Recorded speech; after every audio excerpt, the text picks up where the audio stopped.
At Building Bridges, our values and how we work are core to who we are. It's our DNA, the things that make us special and unique. You'll hear information about this that we ask that you try to incorporate into your day-to-day work, and we really are happy to have you on our team.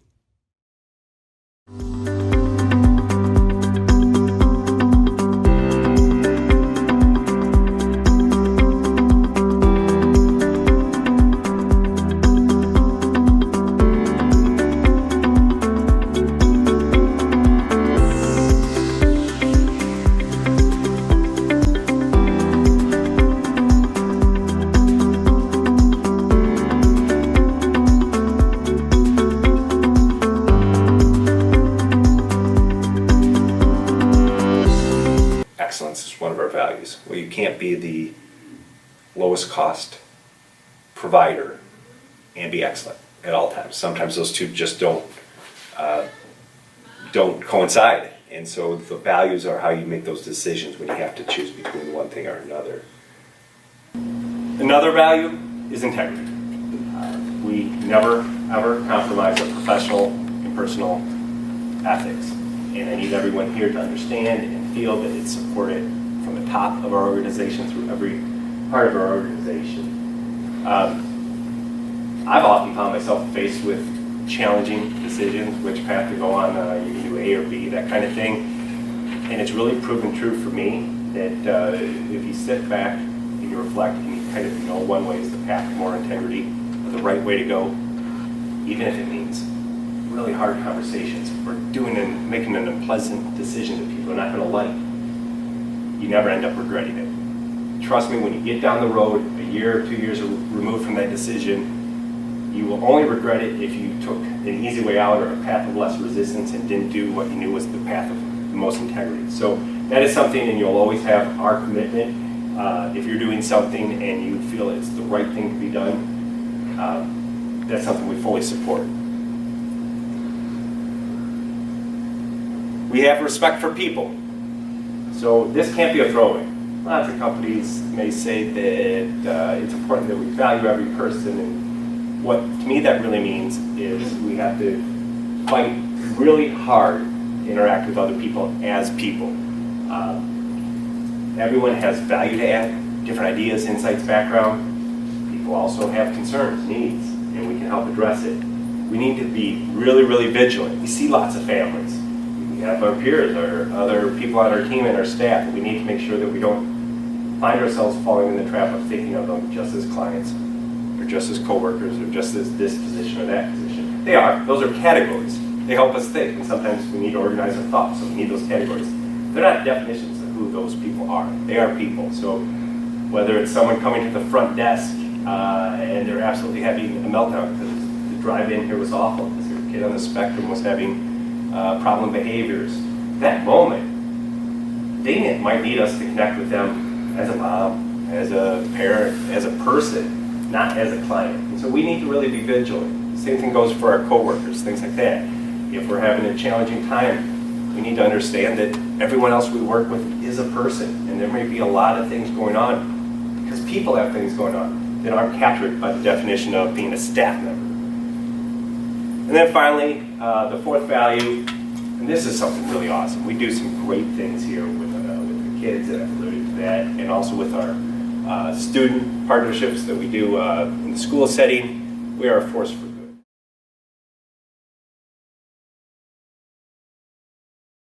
The next layer, as we peeled it back, is what do we do in our day-to-day work? Like, how do we go about things in a way that'll support those values?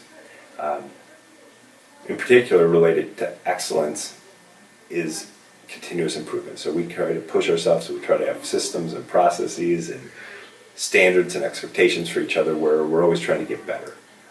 One of the sayings that we have a lot is today's excellence is tomorrow's good. Just the idea that you got to keep pushing. Like, excellence is always out there at the forefront. You got to keep pushing to stay there, and you can never really rest. Passion and positivity. So this is how we try to go about our work. I'll say for me, out of the 5 ways we work, this is probably the hardest one. I tend to just, my natural personality, I'm a little more laid back about things. I'm not a jump on the table, rah-rah person. I really am excited about what we do here. I get really excited about my projects here. I sometimes have to challenge myself a bit to share that, to let people know. And I'm not asking anyone, to fake enthusiasm that you don't have, right? But we're sitting there fired up and excited sometimes. And it's really an infectious thing. I really know that one person with positivity can make an impact. You get a group of people approaching things with some positivity and passion. It makes an even bigger impact. It is really infectious. All right, when we communicate, there's another way of how we do things. And you've heard us talk about this a lot, open, honest, and direct communication. And communication is a two-way street. So part of this is speaking to someone open, honestly, and directly. Part of this, too, is for all of us to be able to listen to someone, to take any feedback they're giving, even if it's challenging, and take it as them trying to be open, honest, and direct with us.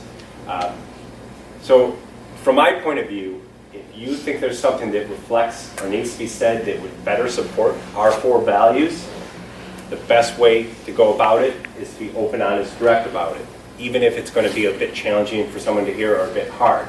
If it's not supporting those 4 values, you don't need to be open, honest, and direct about it. If you just hate someone's new dress, or some guy's annoying you because he keeps talking about the basketball game or whatever, you can keep that to yourself. But if it's about work, that's how we're going to go about it. That's how we're going to talk about being more excellent. That's how we're going to talk about things that enforce our values.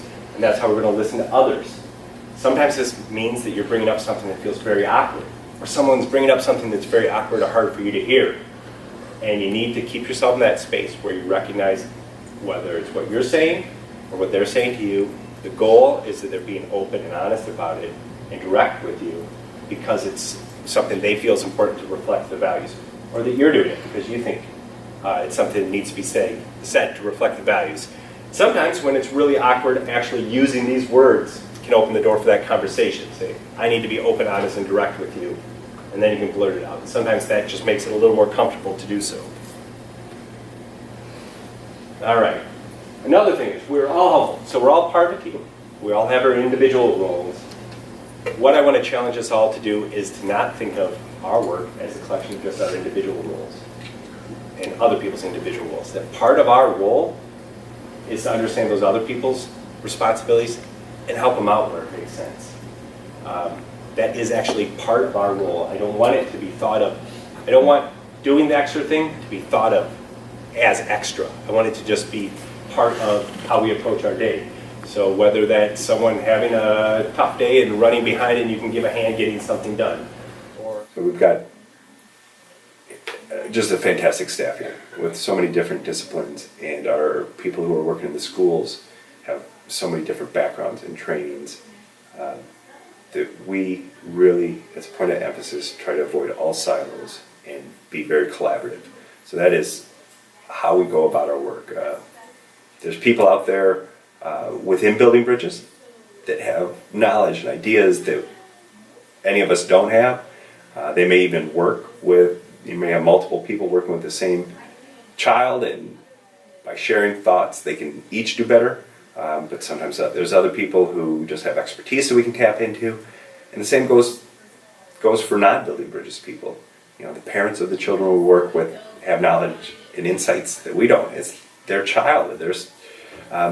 Same goes for other professionals, non-Building Bridges professionals working with a kid come at it, knowing about that student or that child in a different way. And so we really leave information and helpful ideas on the table if we don't try to be collaborative. So our bias is on anything. Point A is to start by being broad and collaborating and bringing everyone into the fold to try to attack whatever it is we're working on rather than trying to be narrow. So this is what we try to do each day. We try to focus our days, activities, to work in these different ways we work, and that's what we call them. And each of those ways we work have been the things that we feel are most important to supporting the values. Those values are the core of what we believe in and what's really important to Building Bridges.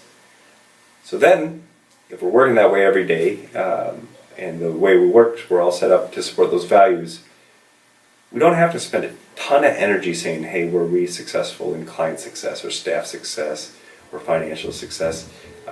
If we can really just focus our energy on working every day in those ways and in ways that support the values, the success kind of takes care of itself.